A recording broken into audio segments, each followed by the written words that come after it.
As they're setting that up, good morning. It's very interesting to be here. I'm just wondering, how many people are chemists? They're here a lot yesterday. Bioinformatics, or anything to do with computing? Clinicians? Okay. So anybody work in ethics full time, or no? Social sciences? Humanities? No? Okay. So imagine you have to go to a group of people and you have 20 minutes to say what you do and how it applies to their project. So I'm going to try and do that this morning. So my disclaimer is that actually I'm not an ethicist. I'm trained as a molecular geneticist in my previous life. And in my new life, so the last 5 years or so, I did retrain in bioethics, but I still don't call myself an ethicist because ethics, as you likely know, comes from philosophy. And philosophers are serious people. And as a lot of scientists are as well, but definitely if a scientist ever were to say that they were an ethicist, it can step on people's toes, and so I try not to do that. Also, I do a very specific type of ethics, which is bioethics. So it's not moral philosophy at all, and I'm going to explain that to you in a little second.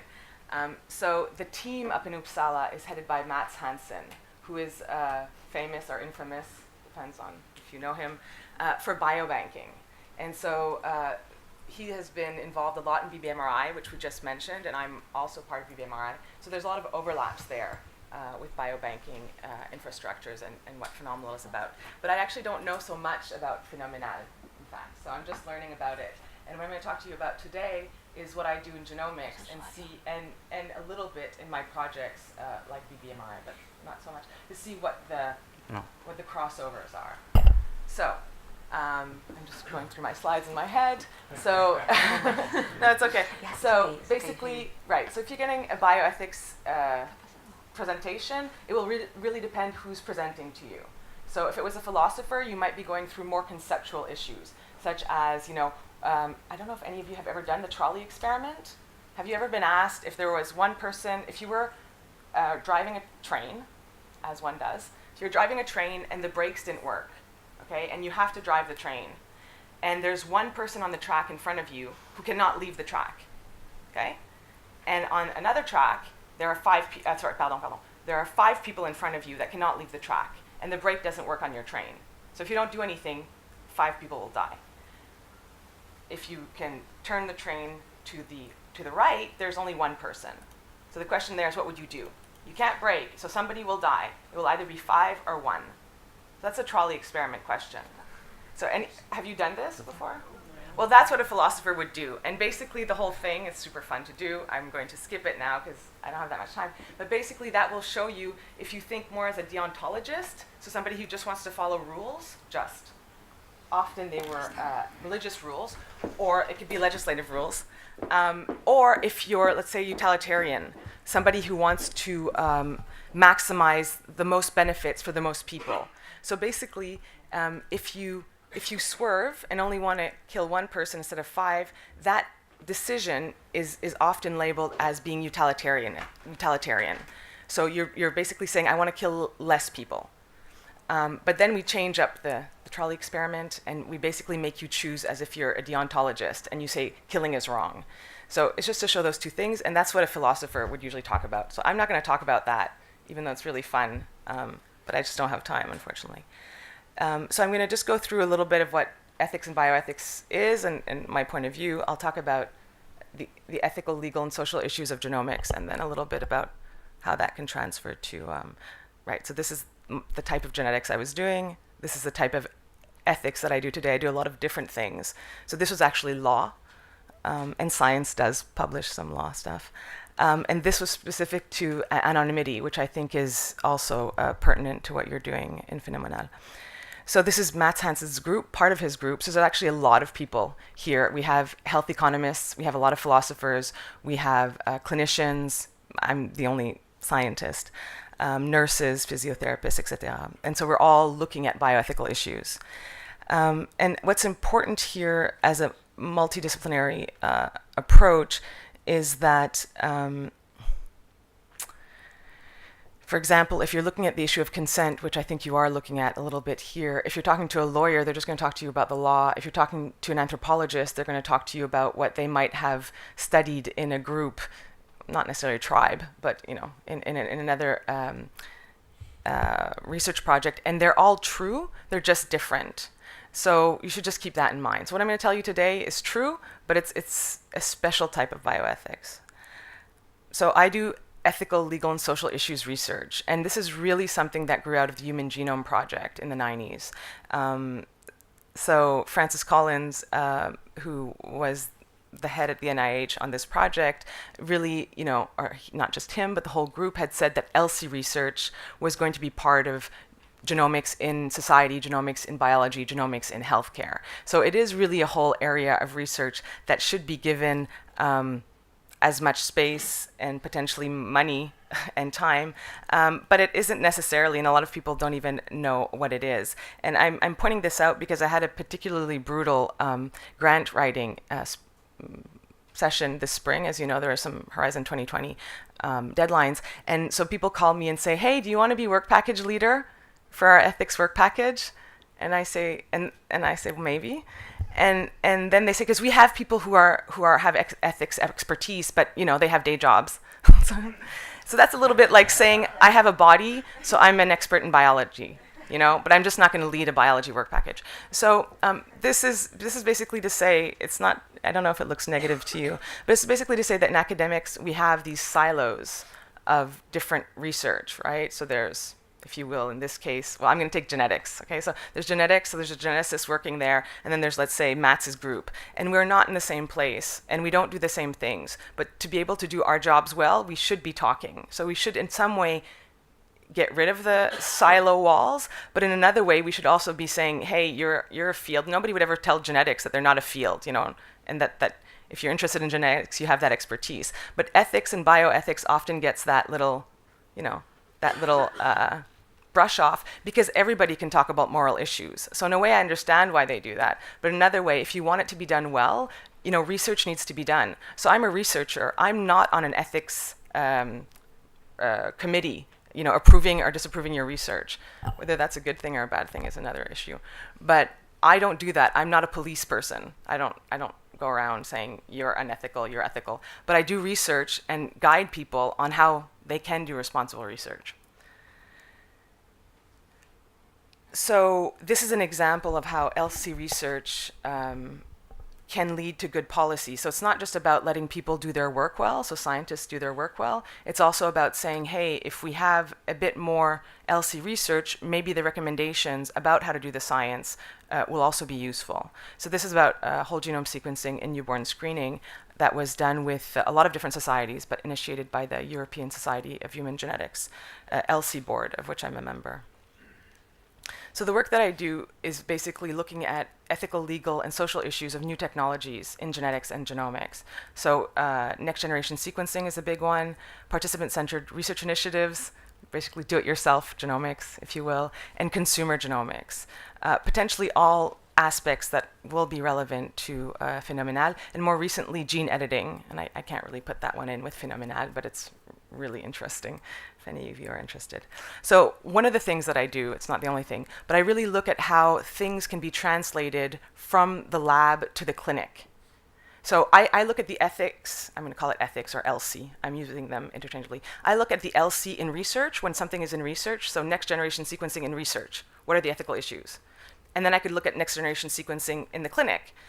But before something gets to the clinic, it's got to get there, and that's called translation. And so responsible translation and the steps in that process are, well, especially in genetics anyway, have been contentious. And so I also look at that step, which in fact, I can maybe compare a little bit to Google Translate. So I'm really looking to literally the word translate, so saying how do you move something that you use in research to in the clinic, and what does that mean for the stakeholders in the clinic? And anyway, for genetics, it's been harder than we thought it would be. So they need people like me. So this is just a schema of potentially what an ethical discussion could look like. I could have made it in any way, so don't worry too much about the arrows. And I could have added a lot of different issues here, economics and anthropology, etc. But it looks a little bit, I guess the most important points are up here. So this is really based on when I teach ethics to clinicians, to medical doctors. So we start with a fact, a scientific fact or clinical fact, and then there will always be feelings and opinions that have nothing to do with fact. It's got to do with judgments and emotions and psychology, but very little fact. But this step usually has to happen. You can't stop it. So I just, 7 minutes we'll go to this, and I just have to accept it. And then we'll try to anchor into some facts, and that usually is law. So clinicians love the law. If it's not about science and fact, then they're like, okay, what's the law? If it's legal, I'll do it. And then I come about and I'm like, okay, maybe, but then maybe it's legal, but maybe it's not so ethical. And by ethical here, in this case, ethical frameworks, this has to do with the frameworks I was talking about before. Are you following a deontological framework, which would be just follow the rules? Are you following a utilitarian framework, which would be maximize your benefit for the most amount of people? So those are ethical frameworks, which we don't talk a lot about unless you're talking to a philosopher. Usually what we're talking about are laws, guidelines, so soft laws, or the ethical issues like what I'll be talking to you today. I'll give you a list and hopefully you'll consider them. But I won't be getting you back to like conceptual work. So this is what's involved. And we might get to social issues, which might also be related here. But it's just something to consider if you're going to be thinking of the ethical issues of your work. And just to be clear, when I talk about ELSI, or ethical issues in this case, what is it? It's almost anything that's not technical. It's almost anything that cannot be solved by your test or your technical system. So it can be actually almost anything and everything. So specifically in genetics, so the issue here is that traditionally we were testing one gene at a time, right? In research and in the clinic. So what has next generation sequencing done? So you get to look at the whole genome or the whole exome or a panel of genes. So now we're getting a lot of results all at once. And how is that challenging the clinic? Well, oh, pardon, this is not the way it's supposed to look. Oh well. Okay. Well, so maybe I stay here. So basically, there's a whole list of ethical issues that were present in genetics. And they're still present in genomics. They're just amplified. So for example, patient or participant, patient in the clinic, participant in research, understanding of what's happening. It was always a problem. It was a problem when we were testing one gene at a time, and you can imagine if we're sequencing the whole genome, it will still be a problem. It is still a problem. What happens with genomics now is that the patient or the research participant is not the only one who's confused. The confusion has also spread to the experts, not because they don't know what they're doing, but because when we're sequencing the whole genome, we don't know what we're going to find. So they don't know, so they can be looking for a specific phenotype, let's say neurological disorders in kids, but then they find another finding that could be actionable and useful in the clinic. So we call those incidental findings or unsolicited findings. And it doesn't matter how good you are at your job, you can never explain completely to a patient what incidental findings you will find or unsolicited findings you will find. So this is causing a lot of issues. And in genetics, specifically in the clinic, we have pre and post counseling. So, and that would, depending on your healthcare system, would take a certain amount of time. So in now with whole genome sequencing, it was measured or supposed that it could take 2 days to do the genetic counseling if we kept to the standards of genetics. So there's a number of issues. So basically, whenever a new technology is introduced, what it causes, or new technology or a system or a software, if it's new, and we can call them disruptive technologies. So I'm not sure that Phenomenal is producing a disruptive technology because it sounds like something that people will welcome, but I might be wrong. So, but if it's a disruptive even if it's a welcome technology, if it's new enough, which supposedly it is, if people are throwing 8 million euros at you to do it, are giving you kindly, it will challenge traditional ways of doing things. And that could just be, an electronic record. How do you change an electronic record to hold all that data? It could just be that. Or it could be, how do you explain to clinicians how to deal with this data, how to interpret it? And I'm wondering if when you have all this data, what is the responsibility of clinicians to look at it? And where that responsibility will be delineated. So I think there are some overlaps between genetics and genomics. And if you are more interested in whole genome sequencing and the ethical issues, I give you this reference that we wrote just recently. And I won't go through more of informed consent, but I will say that the type of research that I do gives some guidance on some of these problems. And this is just a really practical example. It was made by Anna Middleton from the Sanger and Christine Patch, who was at Guy's. And they're genetic counselors, and they made this little course on how to consider the consent process. So how to discuss with patients about next generation sequencing and how to help them go from a genetic consent process where you're trying to explain all the risks and benefits to the patient. You're trying to let them know what they're getting into. You're trying to let them know what they might find and what, that they might not be so prepared to know all the results of a whole genome sequencing. So the consent process in genetics has always been difficult, but now with whole genome sequencing, it will be harder. And this is just a little course, and it's free, and anybody can check it out. And it's very practical. So what we're doing is very practical. We're trying to give tools. Another one, which is less practical in a way, but potentially more accessible, is, and this is work that I'm involved in as well, not this paper, but on another level with the European Society, is, what should your consent form include? So this is not as practical.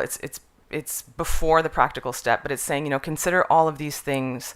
And I don't think that in Phenomenal you will need this, but if in the clinic you're going to be generating a lot of data, then potentially it should be explained to patients. And so I know that in other clinical specialties, you don't ask for written informed consent, which we do ask for in genetics. So I'm not sure if that would ever change, and I'm not saying it should, but maybe an extra sentence would be said saying, hey, by the way, we're not just doing, 2 tests or 3 tests. We're going to be looking at a lot of different data on you, just to consider. So the question then is, does the system that Phenomenal is setting up, will this challenge traditional systems?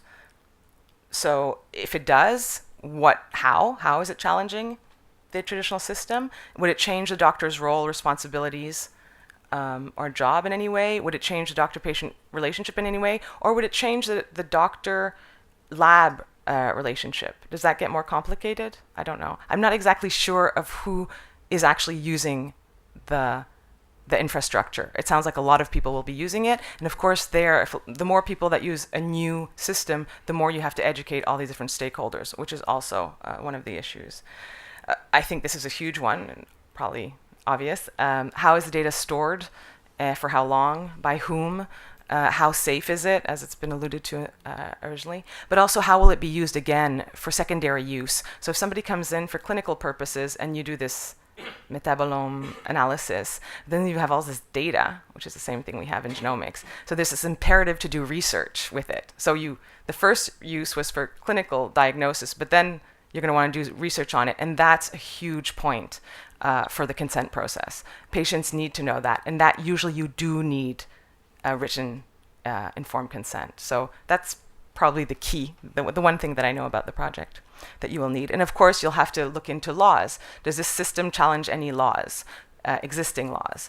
And if so, well, then there's 2 choices there. Either you try to change the law or you comply with it. And as you probably all are aware of, there's a new data regulation coming in that was proposed, and it's either right in now or will be coming in before the next election for the presidency, which is in a couple of weeks, I believe. So I'm not an expert on this data regulation. I am on the IVD, in vitro diagnostic medical device regulation, which just came in this week.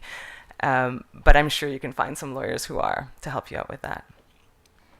And then this is an important aspect for the clinic, is that if you're using a new tool and saying that it's important, as we have been doing in genomics, but in fact it does cost more money. So genomics and sequencing, is cheaper per gene, but it's not cheaper overall. We're still spending more money in genetics and genomics, and there's still a limited healthcare budget. So as much as I love genetics, I love genomics, I think it's awesome, that doesn't mean that I think we should be spending more money on that than we should be spending money on prenatal care or help for the elderly. So we still have to remember that about equitable distribution of resources. So I'm going to skip this part. So last point then is, you're from different disciplines, so technically unless you're all absolute researchers, then technically you're different stakeholders. And so you should consider who you are and what you're seeing. And that will, of course, inform how you see any subject. In this case, phenomenal, or if it was abortion, or if it was, using gene editing to make designer babies. And so a lot of what you think and initially feel, go through 7 minutes of the feeling option there. Then after that, you can maybe stick to facts a bit more. But knowing who you are in the stakeholder group is really important. And here I've just put some together, but I'm sure you have a longer, more detailed list. So yeah, I will stop there. Thank you for your attention.